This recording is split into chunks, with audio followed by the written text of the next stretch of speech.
తేజో నక్షత్రమా వేకువ చుక్క నీవెట్లు ఆకాశము నుండి పడితివి అని మొదలుపెట్టి మహోన్నతునితో నిన్ను సమానునిగా చేసుకుందునని నీవు అనుకుంటివి అన్నాడు.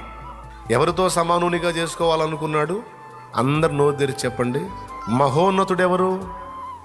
యేసయ్య. మరి సర్వోన్నతుడెవరు? యేసయ్యనా?